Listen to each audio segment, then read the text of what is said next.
Vegan milk. Oh God, I just snorted. Disgusting.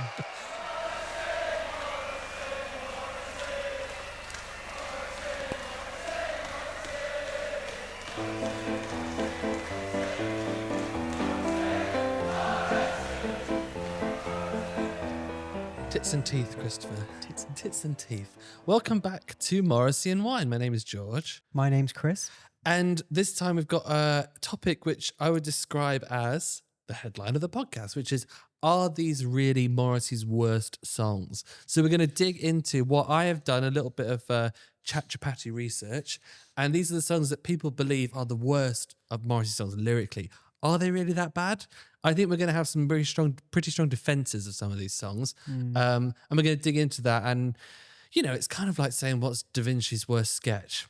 I mean, it's still pretty good. And I think that's probably the angle that we're going to be going at.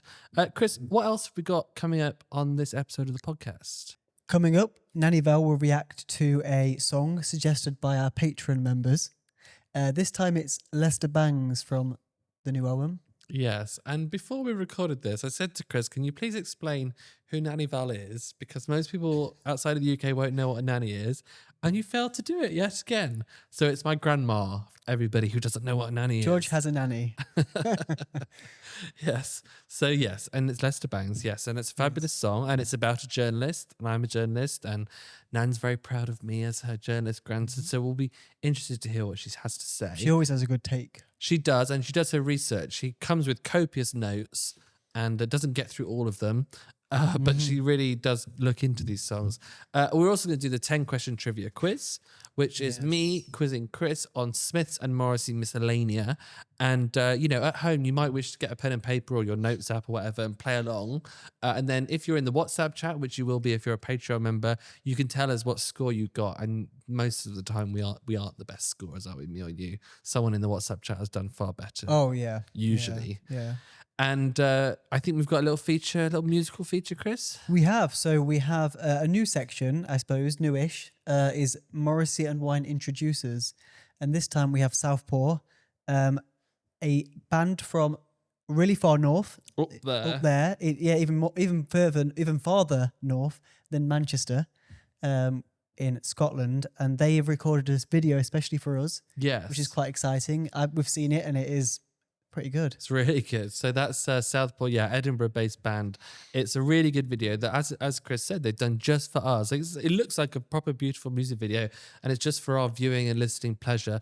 And we hope that, we've done a couple of these so far. We hope that they'll find some new fans because they're equally as obsessed and inspired by Morrissey and the Smiths as we all are, all of the viewers of this podcast and me and Chris. Now, we have some wine. Obviously, we always have wine. This time, we're actually doing a little collab. If you've been watching Amandaland on BBC iPlayer, you'll know how cringy it is to say collab. Very millennial of you, George. It is very millennial of me, and I am a millennial. It's cruel, isn't it? Because just a few years later, I would have been Gen Z, but I'm not. Well, I am actually a zillennial. Are you a zillennial? On the cusp. Yes, well... we've got this wine which has been donated to us by Majestic Wines. So this is New Dawn. I've got a New Dawn white and Chris has got a New Dawn red. This is a winery that they're really pushing at the moment and it's exclusive to Majestic. Now, Majestic Wines, you will be familiar with it, I'm sure, if you live in the UK. They have something like 200 stores across the country, something like... You're only with like 90% of the population is within like 10 miles of a Majestic Wines.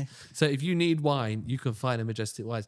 And what this is a really nice collaboration for us because we have been going to Majestic Wines for 2 years now doing this podcast. Every time we record, we go to the shop across the road. We ask the people, these are what kind of tastes I like. What would you recommend? And the staff are so helpful, aren't they? Yeah. And they really know their stuff. And it's not overpriced. You can get really good stuff. So anyway... These are the wines that they've suggested, and I'm just about to take my first sip. I think I spied you having a sip before now, actually. Yeah, I've had a little sip already. I couldn't wait. How's that, George? Well, we're going to do the quiz, and you can tell me about it once you've had time to digest. Yes, but initial indications are good. Are they good? That's what I'll say, yes. Okay. Are your initial indications good? In our branded Morrissey and Wine glasses. I like these glasses. I can't believe we haven't broken them yet. I know, crazy. Touch wood. Shall we head into the quiz? Let's, yeah. I'm Without nervous. further ado, So cheers, Chris. Cheers, George. Cheers. Maybe you can pull yourself away from your phone for 2 seconds. Cheers. Cheers to you at home. Let's go into the quiz. Yes, let's.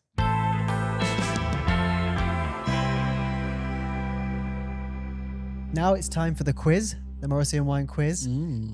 But just before that, it is time for George to sing to us the theme tune. Write the theme tune, sing the theme tune.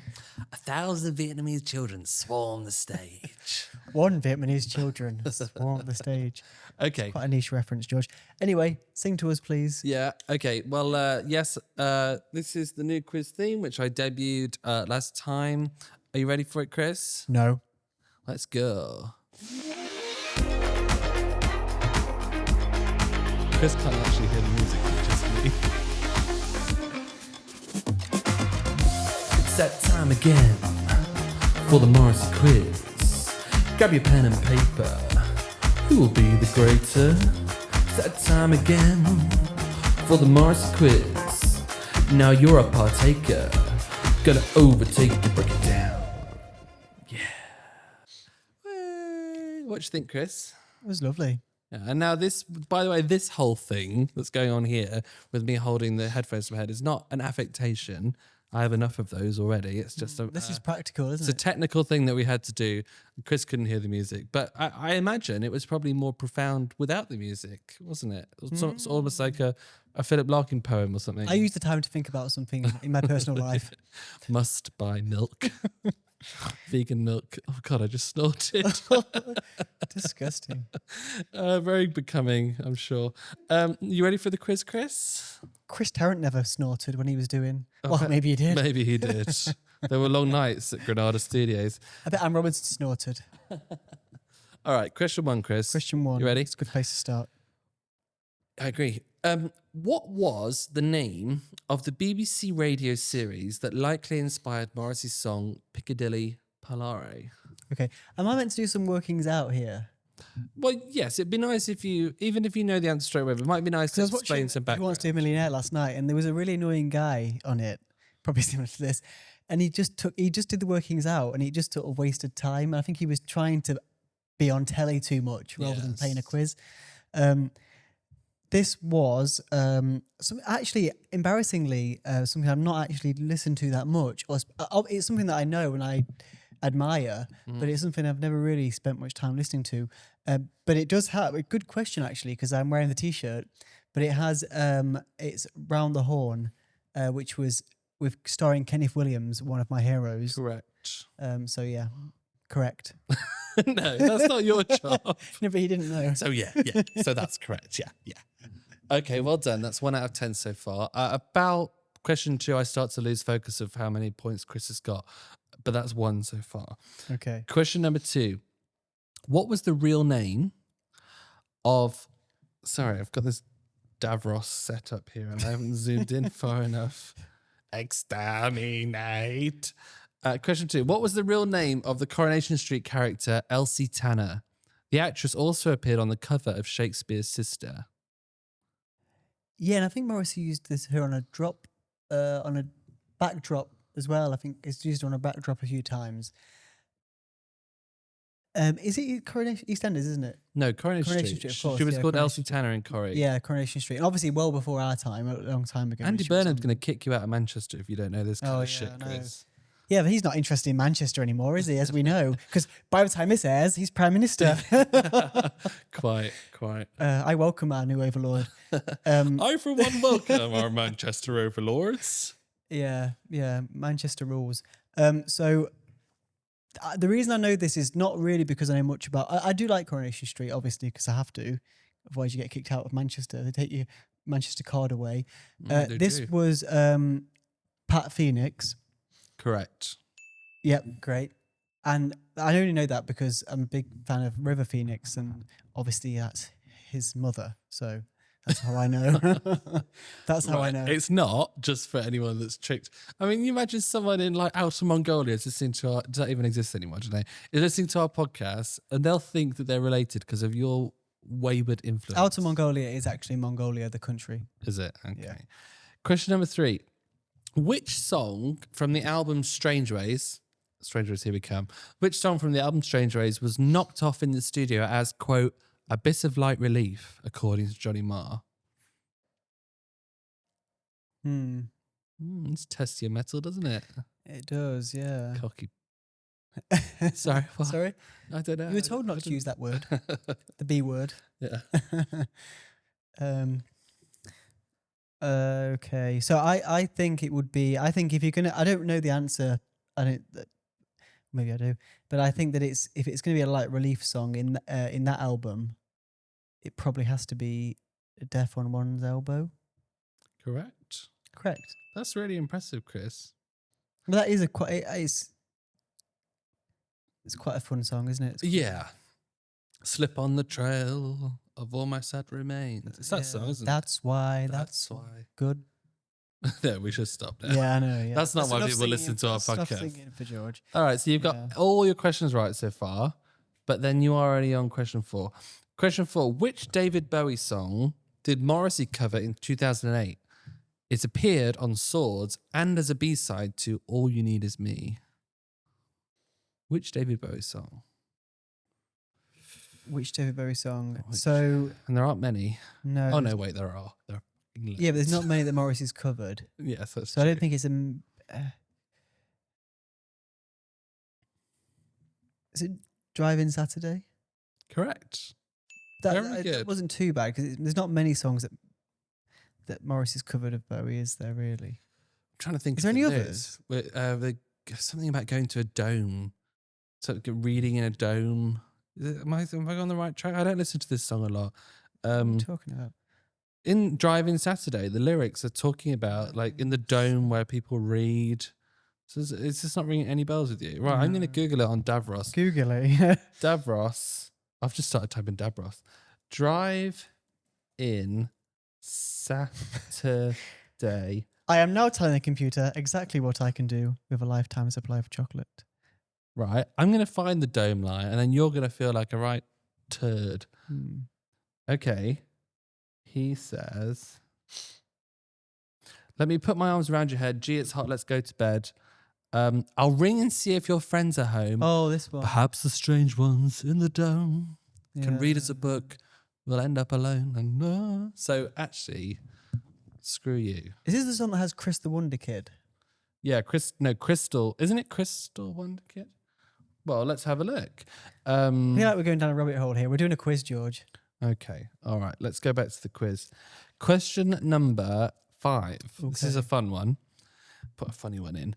Which brand of washing up liquid did Morrissey appear with in a photograph for the NME? Was it Asda's Own? No. Is that your final answer? No. And I think it was...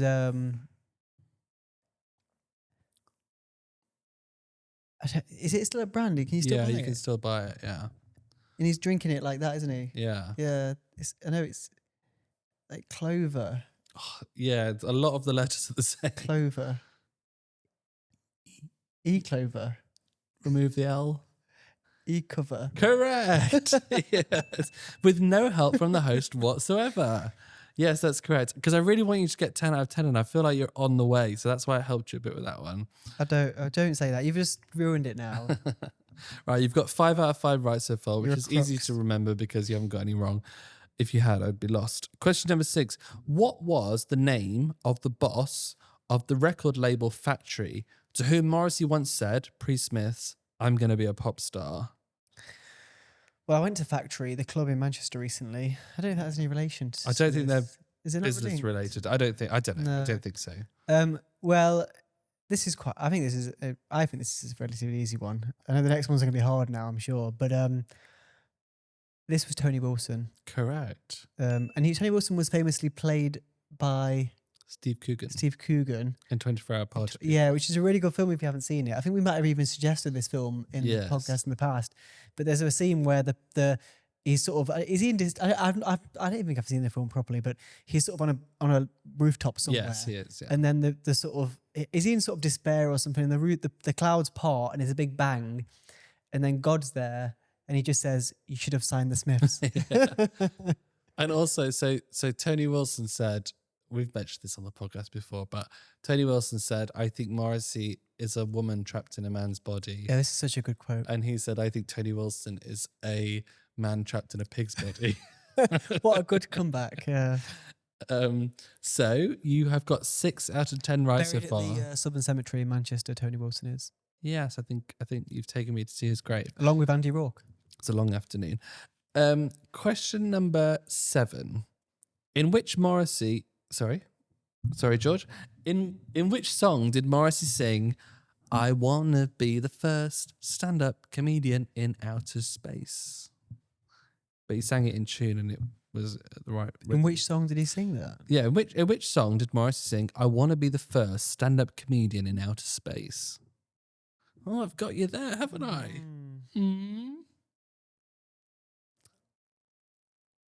I thought this was quite easy because I love this song. Do you? Yeah. Oh God, what is it? I'm going to kick myself, aren't I? I don't mind giving you some hints because I really want you to get 10 out of 10. Have a hint. Okay, so the song is about there's another line when he says, so what brings you back down to earth? Oh yes, it was a lack of applause. You're giving it me now. So this is... Oh, of course I know the lyric. It's not a song. What album is this from?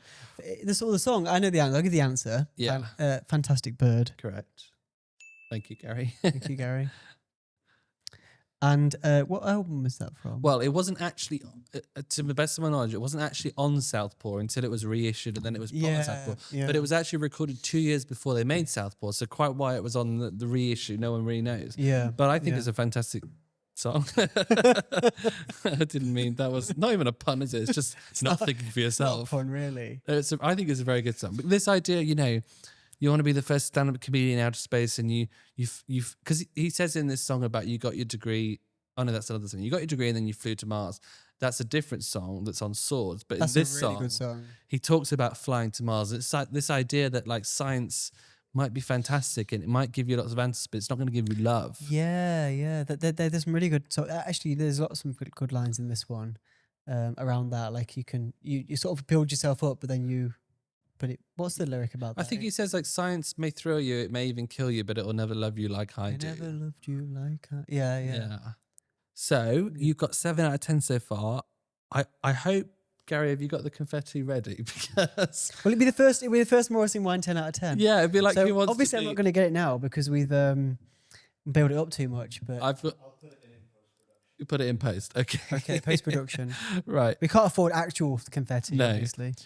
Question number 8. Who was the 5th Smith?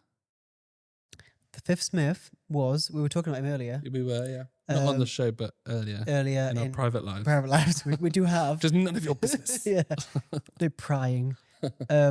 Because they're currently. Well, yeah. The fifth Smith was Yoko Ono. No. The fifth Smith was Craig Gannon. Correct. Final answer. That's correct. Who was the fifth Beatle? Was it Yoko? Wasn't he Paul? Obviously not Paul McCartney. The other Paul. No, I thought he might be called Paul, but that's probably just because Paul McCartney's called Paul. Let's move on. Question number 9. In which song did Morrissey describe, quote, Churchillian legs? Churchillian legs. I can give. Legs. Oh, Stuart Sutcliffe was the 5th Beatle. Thank you, Gary. Yeah. So he wasn't called Paul. And he had a brother called Peter. That's collab wine you've just knocked with your foot. That's worth a lot to us. Well, it was, yeah. Churchill legs. I can give you some hints. I know what this, yeah. So he goes on to say, hair, barely there. And then the song is the chorus, the title of the song is in the chorus. And the harsh truth of the camera eye. Correct. Correct. Okay. Yes. The harsh truth of the camera eye. So, question 10, Chris. Oh, no, really? You could get 10 out of 10 for the first time in Morrissey and Wine history. Well, that's for us. I'm sure audience members have had better. Yeah, but, for one of us. They had got 11 out of 10 once, which I was a bit suspicious of, but you have to, the customer's always right. Absolutely. Question number 10. Oh, this is a really hard one, actually. So this is like proper end of the game show test. This is the £1 million question. Yeah. So use all of your faculties, or at least both of them. Morrissey's 33rd solo single was released in December 2006. What the hell? What kind of question is this? Is 31st? 33rd, 33 solo single was released. Now think about the year, December 2006. What was it called? And I will give you some hints because I really want you to get 10 out of 10, but see if you can guess. So wasn't it You Are the Quarry song? No, because that was 2004, wasn't it? 2006 was the Ringleaders. Yes. Was it Ringleaders? Yes, correct. Can I get a point for that? No. That was good enough.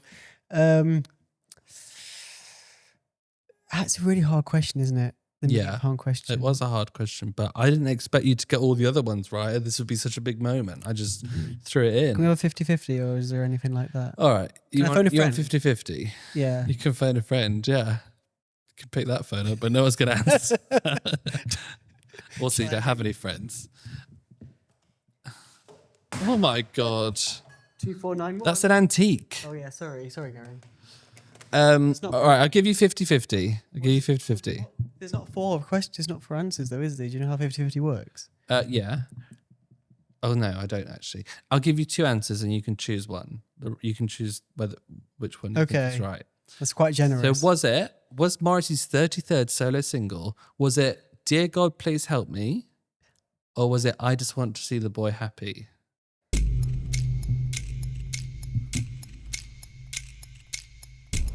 Dum, dum, I Just Want to Dum-dum. See the Boy Happy. dum. Correct! Is it? And cheers. And I have a special... What's this? It's not a can of Estrella, is it? Well done. Oh, thank you. You are such a star, Christopher. Well done. 10 out of 10. These Speech. Yeah, we need a speech. These- Right, Gary. these sort of things never happen to people like me. Is that it? You just won £1 million. I'd like to thank myself for being here tonight. Yes. Well, all right, that's fine. So you weren't that keen on the flowers then, never mind. No, I would prefer real flowers. So that's 10 out of 10. Did you get 10 out of 10 at home? That would be quite impressive, although you wouldn't have had the same sort of help that I gave to Christopher. I know that, yeah. They were listening they were listening to it, so they would have. Maybe they got it before you gave the hints. Yes. I'll try and stay humble. So just before we head into, I think next we've got Nanny Val. So Nanny Val's going to react to Lester Bangs. Before we go into that, let's have a little chat about the wine. So this is New Dawn. So you've got a New Dawn red and I've got a New Dawn white. Yes. This is a South African wine. And, Majestic have donated these 2 bottles to us to talk about them and to see what we think. I must say, there's no kind of, often with white wine, I kind of feel a little bit like, there's an off taste or like it's not quite right for me. I can't really get into it. This has no off taste. It's kind of fruity and very easy to drink. Very, very much keen on it. What do you think of yours? Because you're quite picky with reds, aren't you? Well, I'll just give you the notes for yours. A couple of points on there, because obviously with Majestic you do get the full set of notes, which I think is really interesting, especially as when we started this a couple of years ago. We were wine amateurs, really. I liked red and you liked white. That's basically where we were. Yeah. So it mentions here. So you just have a little taste and see if you can recognize any of these flavors. So it says apple and pear, Yeah. white peach. Mm. Can you taste those things? Do you think? Yeah, kind of like delicate Honey. fruits. Well, it does say here a delicate herbal edge. Yeah. So it does say the word delicate, and it says enjoy with grilled fish, chicken, or creamy pasta dishes. Creamy pasta dishes. So this retails for about £15, and I think the red is about the same. and there's the notes for the red. So Okay. I'll just have a sip of that. Yes. So New Dawn Red. So both of these wines, I believe, the elements are sort of put together separately and sort of and then all added together at the end point. I mean, I don't know what am I talking about. I'm talking about wine, but This is crafted from specially selected vineyards across South Africa's Western Cape. The wine brings together the distinctive character of Brideclu, Stellenbosch, and Swartland. The winemaker follows a natural, minimal intervention approach, vinifying. This is what I was trying to say.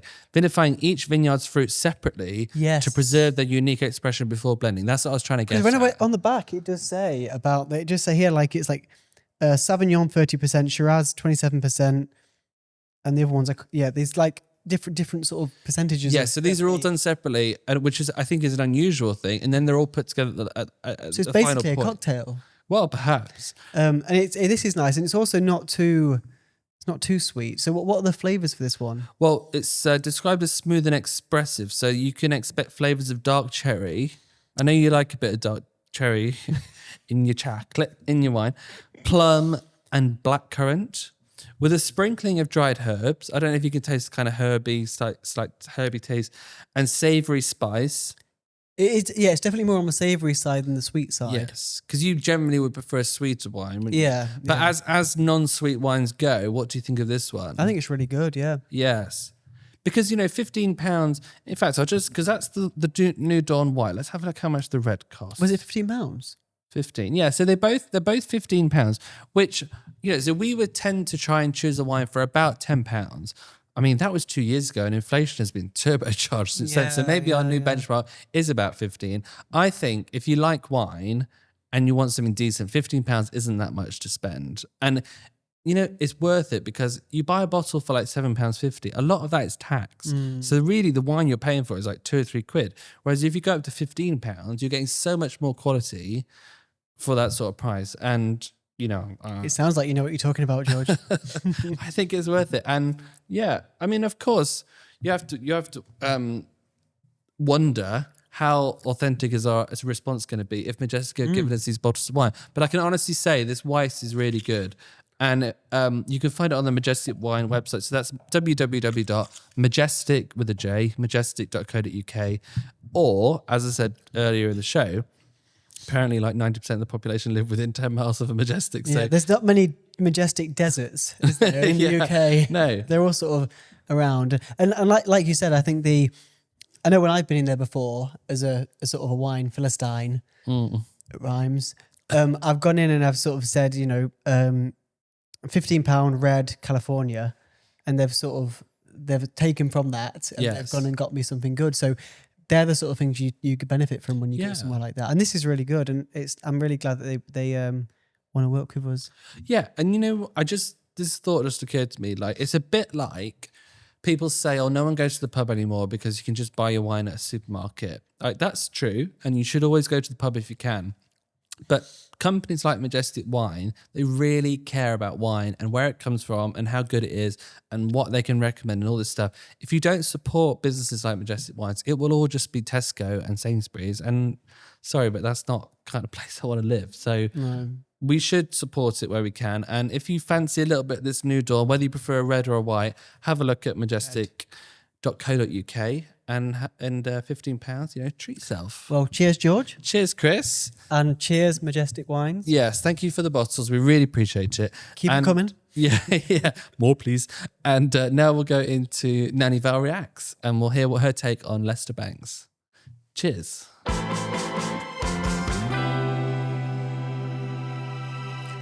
Nanny Val, welcome back to our basement of despair. Thank you, Christopher. You're back in the studio to give us your take on which song? On Leicester Bangs. Leicester Bangs. Leicester Bangs. So from Morrissey's new album, Makeup Is a Lie, 2025. Not that long ago, was it really?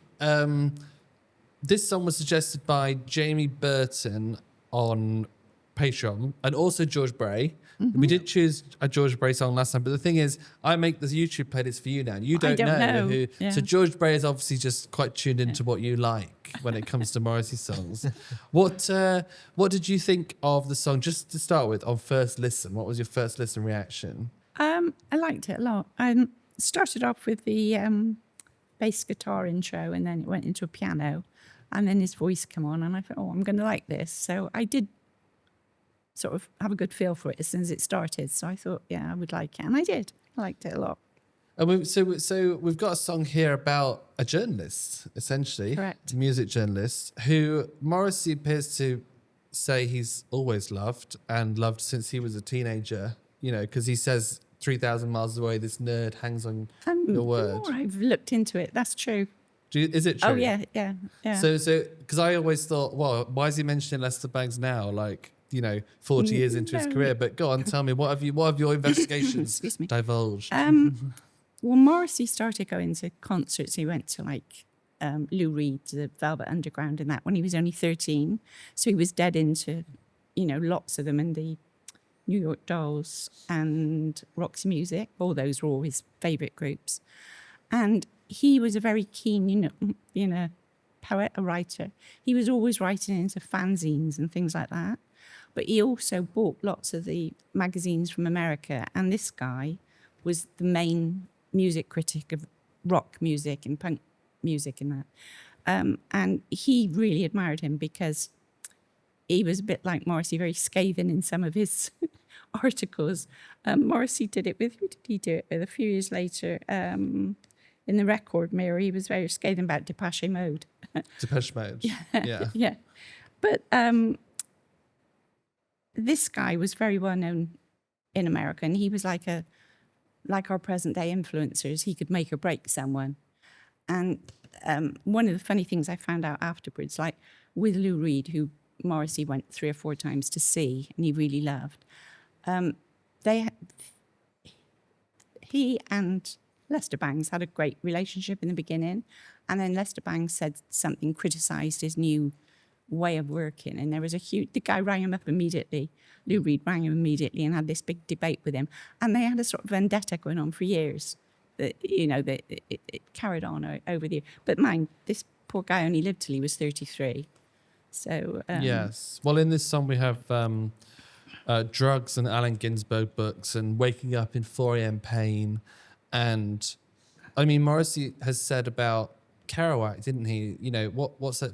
44 years is enough time to live. Sorry if the number's wrong, but it's the same idea that he seems to be quite infatuated by these people who lived short, fast lives. Yeah. What do you think of like that? James Dean, for example. There's lots of people like that he's... But I suppose if you really admire someone, as I think he did, probably admire and resent this guy, because Morrissey wanted to do what he was doing, I think. And this guy became, he died at 33, but in his 20s, he was already the editor of the Cream music magazine, So he would want to emulate him in some ways, you know. Yeah.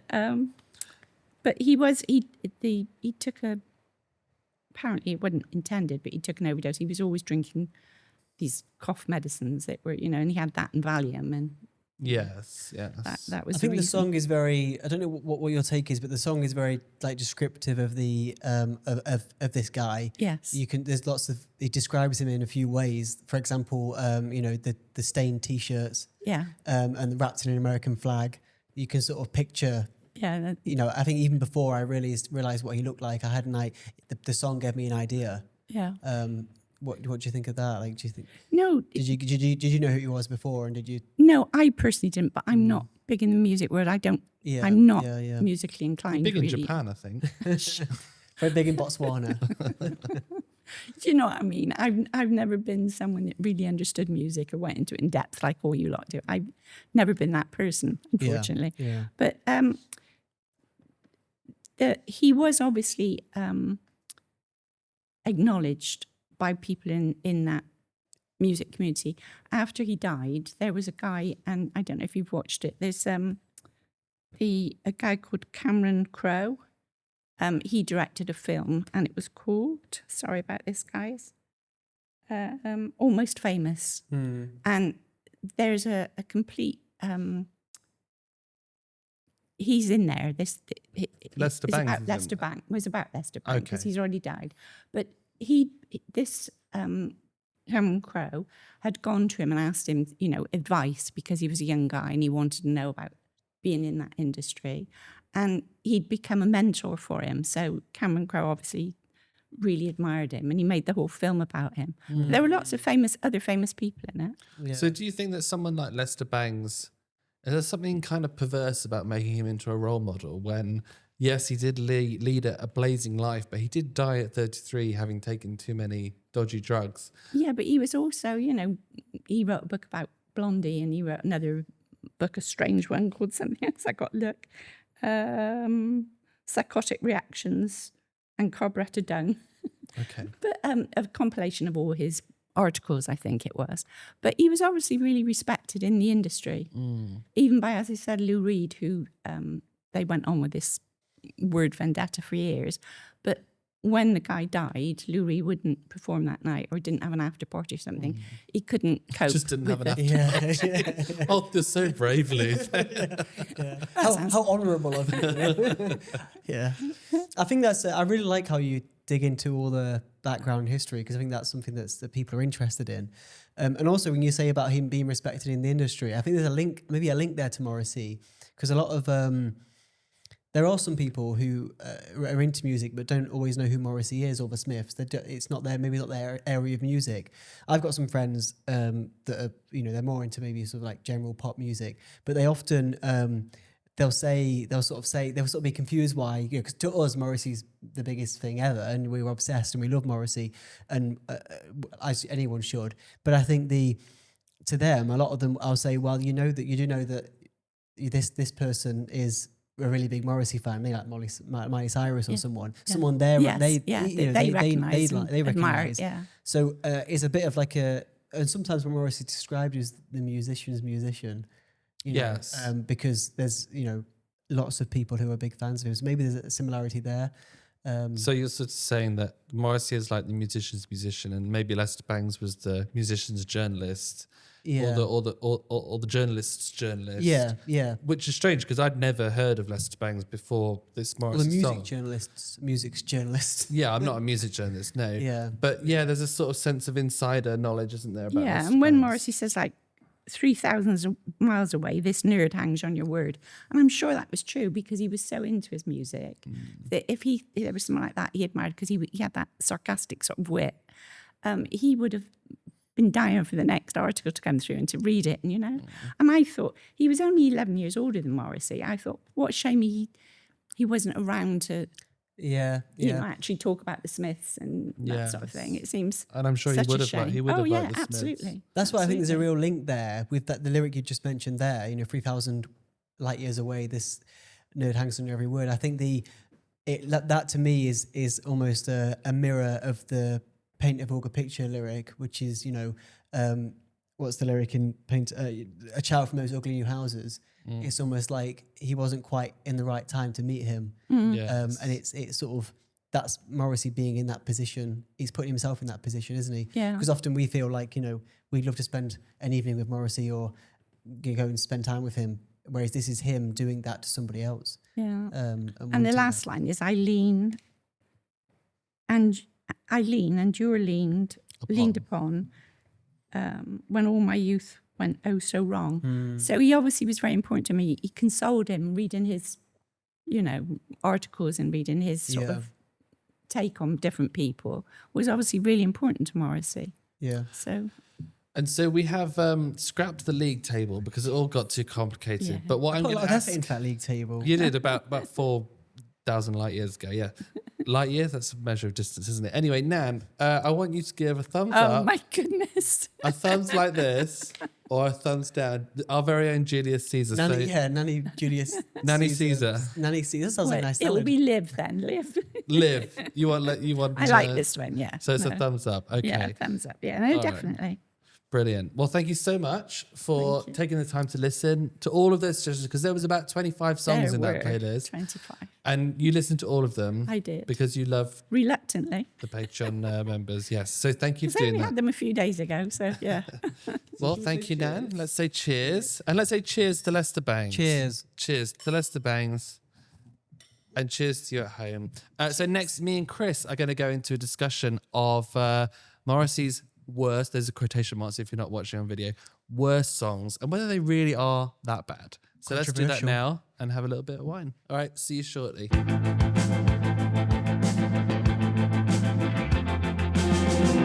Chris, the crux of our episode, this episode, is the question, are these really Morrissey's worst songs, right? So when I say that to you, I imagine one of the main ones that would come to mind is Roy's Keane, right? Or not? I quite like that song. Okay, yeah, well, we all know we quite like the song. But people will say Roy's Keane is a classic example of a bad Morrissey song. Surely you must have heard that before. You often say people. Where's this pool? Online, people online. I don't know people online. Well, can you not undermine the whole point of the... But yeah, of course, there are songs. Yeah, go on. Right, because Morrissey isn't going to stop you from attending his gigs if you admit that some people might suggest that certain songs aren't as good as the other songs. Or maybe you would. Morrissey, I don't mean it. Okay, go on. So I've done some research on ChatGPT, and people might say it's lazy to use AI, but actually in this particular example, AI is very useful because it scans Morrissey solo, it scans Reddit, and it's come up with 5 songs that generally are perceived to be among Morrissey's worst tracks lyrically, right? So these are the 5 songs, and I wonder if you at home, I don't know which camera I'm looking at, you. If you at home, if you at home agree with this. So there's 5 songs are Roy's Keane from Maladjusted, Sorrow Will Come in the End, also Coinky Dink from Maladjusted, King Lear from Kill Uncle, Get Off the Stage, which was a B-side, but most people will know it from the HMV Parlophone singles 88 to 95, and finally Kiss Me a Lot from World Peace Is Not Your Business. Yes, these are the 5 songs. I'm really surprised that one's on there. But ChatGPT has searched the whole of the internet and come up with a consensus, and these are the 5 songs that people think are the worst. Every time you say chapati, it makes me more hungry. Now, what I would say is these are regarded by people generally as among Morrissey's worst songs. But as I said earlier in this podcast, what was Da Vinci's worst sketch? What was Steve Jobs' worst product? Sorry, can they hear that? I don't know. The rain. I can't work on these conditions. I don't know if you can hear this at home, but the rain is falling down very hard. We're in June in the UK, and it's like a thunderstorm outside. Yes, but we're safe in here. Okay, we're safe in here. Carry on. Right, so we have checked, and we think that you can probably hear us, even if me and Chris can't hear each other. Yeah. I mean, the rain is apocalyptic, but we just wanted to check that because there's no point us doing this if no one can hear what we're doing. But anyway, the point I was trying to make, Chris, is from Morrissey's whole expansive, fantastic catalogue, there are going to be some songs that generally people agree are weaker. So let's go into them. Yes. Right? Yeah. So the first one is Roy's Keane from Maladjusted, right? Yeah. And I'm not just saying this, I bloody love Roy's Keane. Me too. Yeah. It's so silly and kitsch, and what's that line about there's some homoerotic lines in there, isn't there, about even when it's under your nose you just can't see it, can you? And chancing his arm, and Roy as a star, and Morrissey is obviously seeing this window cleaner through a homoerotic lens, right? And of course we know, and that Roy's Keane is a pun on the footballer Roy Keane, who's now a big TV pundit. So was it a single? Yes, I think it was a single because he performed it on Top of the Pops. Yeah. And then that was never shown. And then years later, there was a vote. Which unseen Top of the Pops show do you want to see? And it was that one. And there's a Roy's Keane poster as well that seems to, I see that around quite a lot. I just didn't think this would come up on the songs of... I mean, I didn't really know what would come up, but I didn't think this one would. Well, that's really weird to me, Chris, and maybe I spend more time online than you do on forums and stuff, but I have always known that if there was one song that people would say was crap of Morrissey's, it would be Roy's Keane. That is a widely held opinion. I'm not just making it up. So you obviously have been a bit sheltered from that. I'm very sheltered. Morrissey said it. But yeah, the line I was thinking of was, he can hold a smile in quotation marks, he can hold a smile for as long as you require, even longer. Yeah. So it's this idea that, the window cleaner, maybe he does a bit on the side, maybe he pops into the lady's bedroom when the husband's away and gives a little bit of extra service. How's your father? Yeah. And you know what? This line about, let me just get it exactly right. Even when it's under your nose, well, you just can't see it, can you?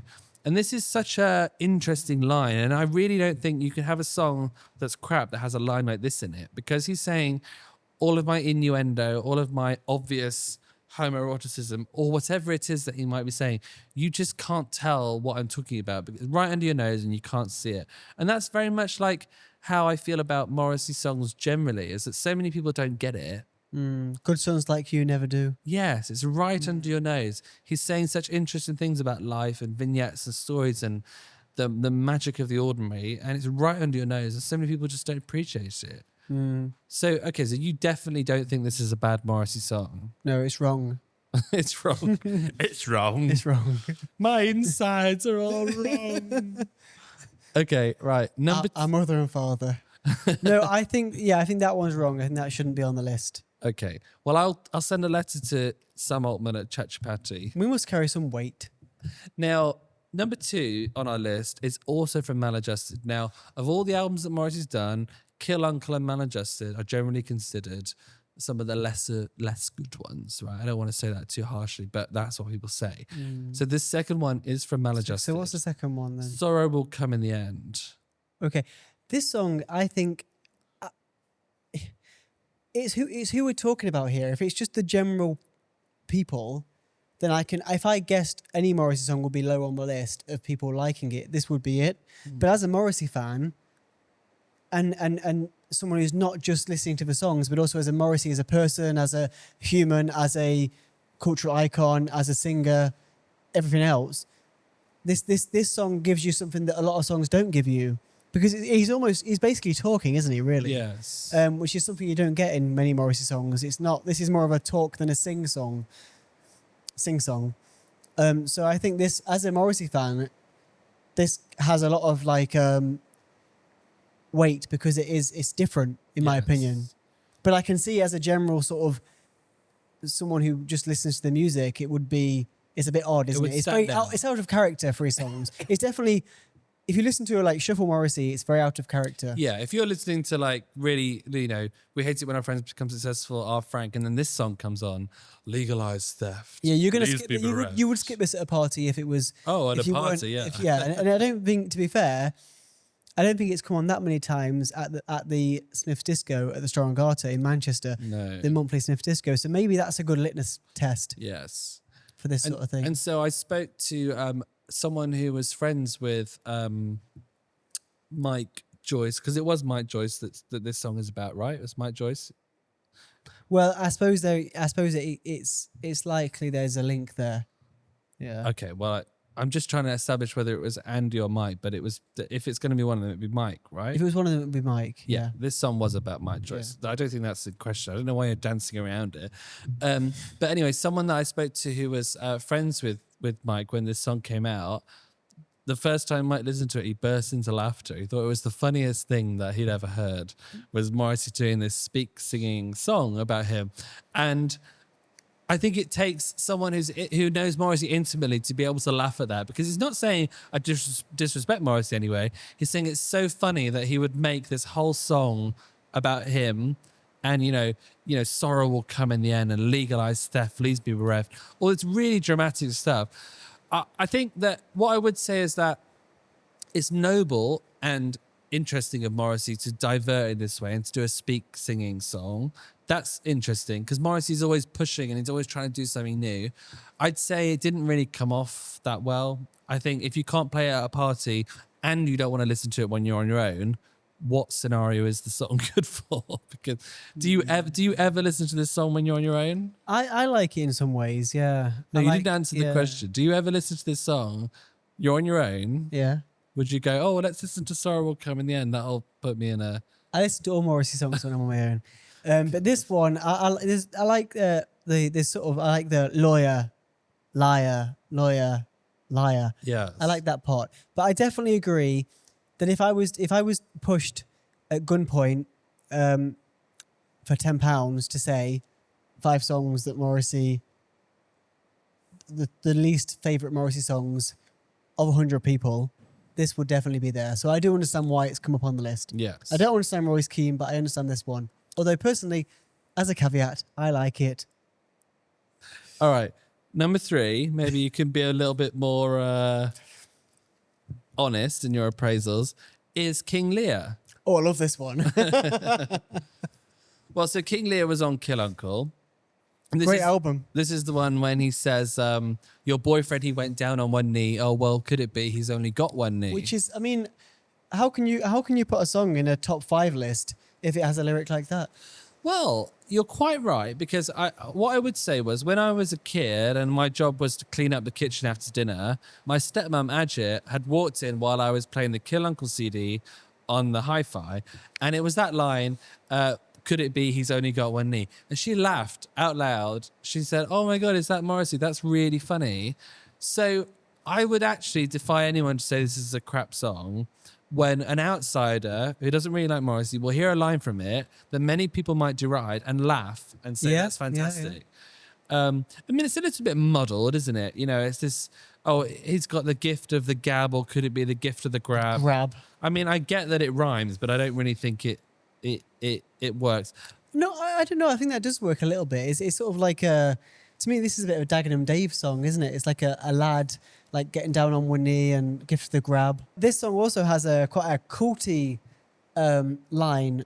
I hope this is right with Morrissey fans, because this is the Tizer. Yes, vodka and Tizer, or vodka or Tizer. I cannot quite remember. Yes. And like a lot of the times when I'm queuing for Morrissey with Morrissey people, we hunt around for some Tizer, which is quite hard to find, especially when you're not in the UK. I haven't seen it in years. Basically impossible to find. We found it once. It's only corner shops that sell it. No, I don't think any supermarket actually sells it. Yes. Only sort of dodgy corner shops that have that are fronts that for don't, illegal that don't enterprise. care about sell-by dates. And we have vodka and Tizer. So Well, let me just so I can go to bed happy. I tried to surprise you. I lay down beside you, and nothing much happened. And you didn't phone me. You didn't even phone me because it's not your style to dial. But what I would say, I was just looking through the lyrics here. How could a bad Morrissey song contain these lines? These are really good lines, right? I tried to surprise you. I crept up behind you with a homeless chihuahua. You cooed for an hour. You handed him back and you said, you'll never guess, I'm bored now. That's brilliant. it is. It's almost like sort of shoot me or push me off a train. It's very like a bit slapstick and very Morrissey to do those sort of lines. Yes. So yeah, I don't think this is wrong. This shouldn't be on the list. No. And I think what I would say also is that Morrissey, I believe, when he was writing Kill Uncle, he said, I want to walk into the studio, not quite this, but basically walk into the studio and sing what I feel. I don't want to, I think he says something like, I don't want to labor over every comma and semicolon. So Morrissey was trying something new. He wanted to let it all flow from the heart. And maybe that's why people say this song is one of his worst. But if you rhyme chihuahua with hour, you're a pretty good lyricist in my book. I don't think there's anything wrong with that. Yeah. Should we move on to number 4? Go on. Now, this actually is interesting. This is Get Off the Stage. Okay, get off the stage. So Get Off the Stage, which opens with these 4 lines. Oh, you silly old man, you're making a fool of yourself, so get off the stage. I see Chris has got a wry smile. Why might that be? I don't know. I suppose... when did this come out, this song? If you just give me a second, I'll You're find going the to type it into the information. computer. Get Off the Stage was, well, it was between 88 and 95 because it was on that compilation between 88 and 95. So it's around that sort of time. Yeah, so I think when I first heard this song, I think that obviously when I first got into Morrissey, this was well after the song was written, and Morrissey was already, in my mind at that point anyway, was an older man. So I always found it quite funny because I thought, well, Morrissey is older, so why? So he's singing this song, and I see Morrissey now. Yeah. And although he sang it when he was younger, I suppose Morrissey's solo career, I've always thought of him as being the age when I first got into Morrissey. So I always thought that was quite interesting that he's singing about this, and who is he talking about? And I almost kind of, and this is completely wrong because it's not, because when he wrote the song, or when he sang the song, he wasn't older. But I always sort of interpreted him as singing about himself a little bit, which obviously he wasn't. He can't have been because he wasn't old at the time. Yes, I think if I'm not mistaken, he was talking about Mick Jagger or someone like that. But I mean, in this song, and you'll have to, if you've not heard it before, you'll have to look it up. I'm sure you have. But he says, you silly old man in your misguided trousers. And doesn't this play into the genius of Morrissey that he can self-criticized not only at that point in the late 80s and 90s, that then refers to his future self, and it all just kind of works as this pretty package. It's crazy levels of genius. He's before right? himself, for himself. Oh dear, I've gone buzz-eyed. No, I mean, I don't know what it is. It's almost like a magic level of genius that this song that perhaps haunts him, probably thinks, I wish I never wrote it and I wish I never recorded it, somehow references his future self and also makes it all okay because, you know, if you've been through the mill as a pop star for all these years, you are going to end up a bit weird and have weird clothing choices and slightly diva-ish tendencies. And the ultimate question is it a crap song? And actually, because of its place in Morrissey's history and because it does in fact reference his future self, I wouldn't say it's a crap song at all. I put this song in a similar category to the other one we were just talking about a second ago. You mean the one from Kill Uncle? Yeah, the King Lear? no, sorry, the Sorrow Will Come? yeah, it's almost like a bit of an anomaly. It's a bit different. Yes. This song and that I put in a slightly different category. I think they're sort of quite unique, and they're also maybe not songs that you would listen to all the time, but they have like they give you. I think as a Morrissey fan, I kind of like these songs that are a bit different because it gives you something a bit different. Yes. So yeah, but I think they're really. I don't think they should be on the list. Okay, what do you think should be on the list, Chris? Do you think no songs should be on the list? Yeah, no songs. Right, okay, well, we've entered La La Land. The fifth one on our list is Kiss Me A Lot, which is from World Peace is None of Your Business. And the reason why people say this is a crap Morrissey song, is because it is very light on the lyrics. It's very sparse. But in my opinion, and I'm going to come to you and ask what your opinion, but in my opinion, sometimes brevity, as Shakespeare once said, and as you know, Christopher, I love Shakespeare, brevity is the soul of wit. And sometimes it's the right thing to do is to shave it down right to the core. Less is more. Less is more. Or as Coco Chanel said, you know, always take one thing off before you go out the door.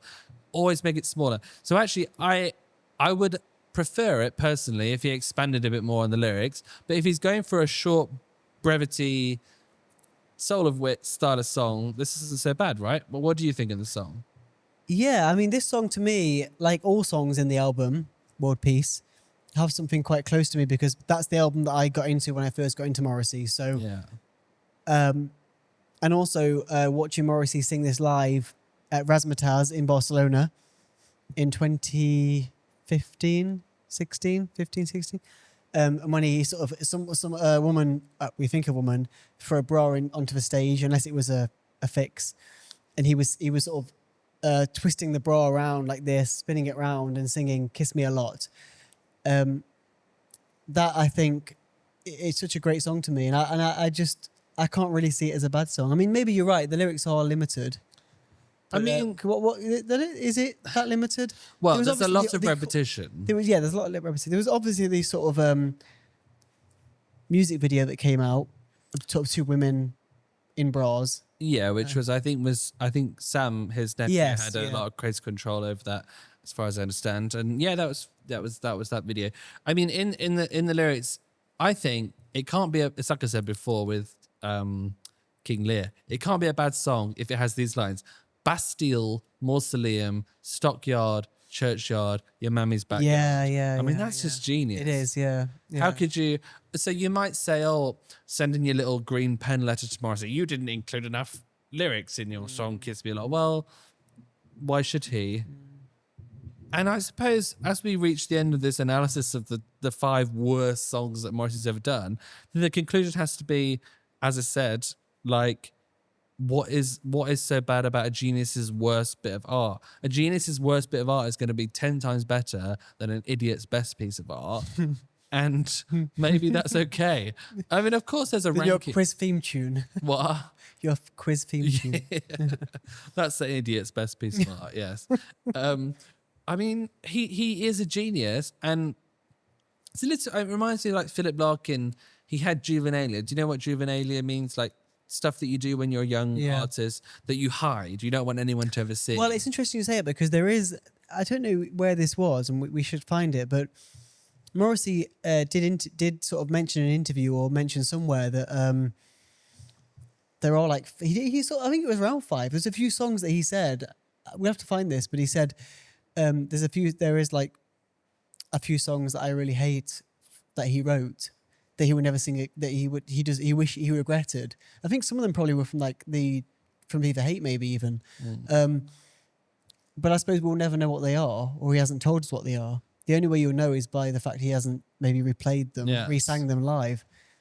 But then, like, he never wanted to do Al Frank again. But then Alan White rejoined the band, didn't he? And he convinced him it was worth and that doing. was like that, and that really did well. Like that was like people love that. You know, and then there was like 10 Al Frank t-shirts that came out as well, and it was like a massive thing, wasn't it? They So I think what I would say as we wrap up this section is that a genius, you can always rank a genius's work from best to worst, but when you get to the worst bit, that is far better than most people will ever do.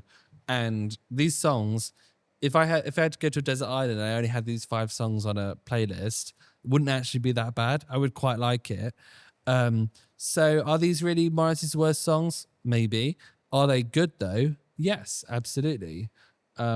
So before we go into Morrissey and White Introducers, which we're doing next, I will just mention the Patreon. So if you like what we do and you want to support us, obviously this whole episode is free. A lot of the stuff that we do is free. If you follow us on Instagram or WhatsApp, you get breaking news notifications, blah, blah, blah. But if you want to support us, it's £4.50 a month or $5 in the US. It's roughly that sort of price. You get Chris and George Off Mic, which is a bonus monthly episode that me and Chris do. You can get full unedited interviews with our guests. When we do have guests, we don't have one this time, but we will have one next time. And also you can access the back catalogue, for example, with like Stephen Street, Boz Bora, Alan White, blah, blah, blah. Blah, blah, blah. blah blah blah. You get access to the exclusive members-only WhatsApp chats, which has about 100 people in it, all very nice, very knowledgeable about Morrissey and the Smiths. You can choose Nanny Val's next song, or at least you can suggest a song, and Nan will listen to all of them, and yours might get picked. So this is getting longer, isn't it? I think she almost moaned this month about how there were she had too to many listen to. songs. Yeah. Because people are joining our Patreon. What else has she got going on? And we, just to mention, we do have an over 65s tier. So if you're one of our audience who is over the age of 65, which is sort of roughly pension age, then you get a cheaper subscription. And there are lots of Morrissey and Smiths fans out there who are. So please take advantage Morrissey of that. would qualify. Sorry? Morrissey would qualify. He would. Yeah. God, could he be one of our patrons? I don't know. I don't think so, but it's possible. Now, Probably a bit expensive for Morrissey. So now it's time for Morrissey and Wine introduces. And Morrissey and Wine introduces Southpaw and their debut single, Lilac Static. Yes. So this is Nina and Charles. So Nina Murphy and Charles Evans are a band from Edinburgh. Now, if you're a real hardcore Morrissey and Smiths fan, you may remember Nina from Morrissey posted on his page, The Italia Gang. And Nina was one of the Italia Gang. And Chris was very jealous because he's now an old man. So he's not like the 18-year-olds that are in the Italia Gang. So that Not bitter. But no, Nina is a real hardcore Morrissey fan, and she follows him around at all the various gigs. And she's got this band Southpaw, which of course you will know is sort of inspired by Southpaw Grammar, the Morrissey album. So Nina gravitates more towards like Morrissey, the Velvet Underground, Johnny Thunders and the Ramones, while Charles is more along the lines of Radiohead, Muse, and, well, it says here Bleach 9-3. I've never heard of them, but I'm sure they're good. They sound cool. But they've recorded this whole music video just for us, and it's fantastic, and I really hope you enjoy it. And you will find more information about Southpaw in the podcast description. So if you're into them, follow them on social media, listen to their stuff. They're really good. And Nina also is just a really lovely person. So I would much rather that we put our vote and our time and our effort into a band like Southpaw, who are nice people, who are trying to do something good. So shall we watch Lilac Static by Southpaw exclusively for the Morrissey and Wine audience? Do you fancy that, Chris? Yes, let's. All right, cheers. Cheers. Cheers to Southpaw. Let's have a watch of that now.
That was Lilac Static by Southpaw. Yes. I could do that, but I'm far too busy. You're far too busy. Yes. No, that's so good and so fantastic that Nina and Charles have gone to all the effort. And of course, Ellis, which I believe is Nina's sibling. Who recorded it. And that was fantastic. And we will include Ellis's information in the podcast description as well, because Ellis does some fantastic photography. In fact, Ellis has done a book, like kind of like a book of like pictures of Morrissey fans. We'll put a link to that in the podcast description as well. This is a very talented group of people. Oh, it is. It is, And, yeah. you know, we all want to find that band that's going to become big, but we know them from the start. And I would say Southpaw is certainly one of those that you should be keeping an eye on. Yeah, you can really hear their... And visually see their appreciation and their inspiration from Morrissey as well, which is why we had them on. Yes. But also, I mean, Nina and Ellis, and you know, they're always at Morrissey shows. Yeah, I think they're great. I think Nina's so cool. She even sleeps in sunglasses. What do you mean she sleeps in sunglasses? Well, when I got to Seville, and I was there late because I'm old now. Yeah. And I got there and I turned up and there was some people sleeping on the street in Seville. Yeah. And I expected to see some nice locals, but no, it was just some Scots. And she was wearing sunglasses in bed. Asleep. Or I say bed, it wasn't a bed, it was a makeshift bed on the street in Seville.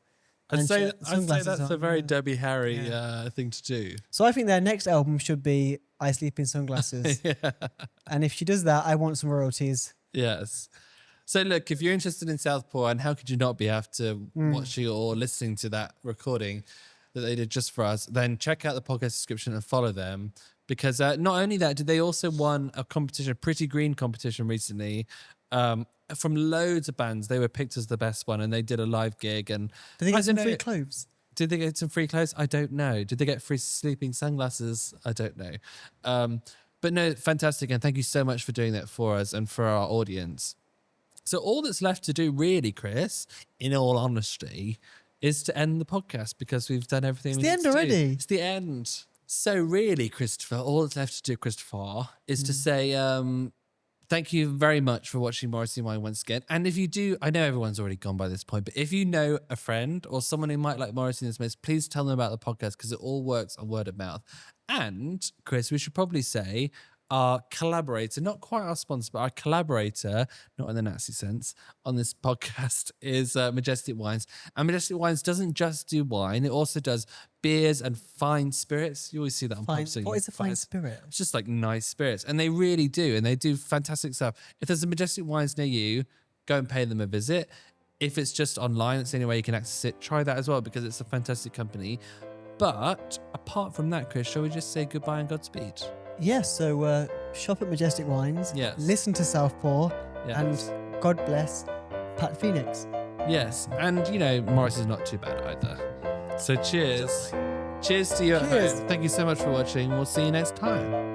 Ciao for now.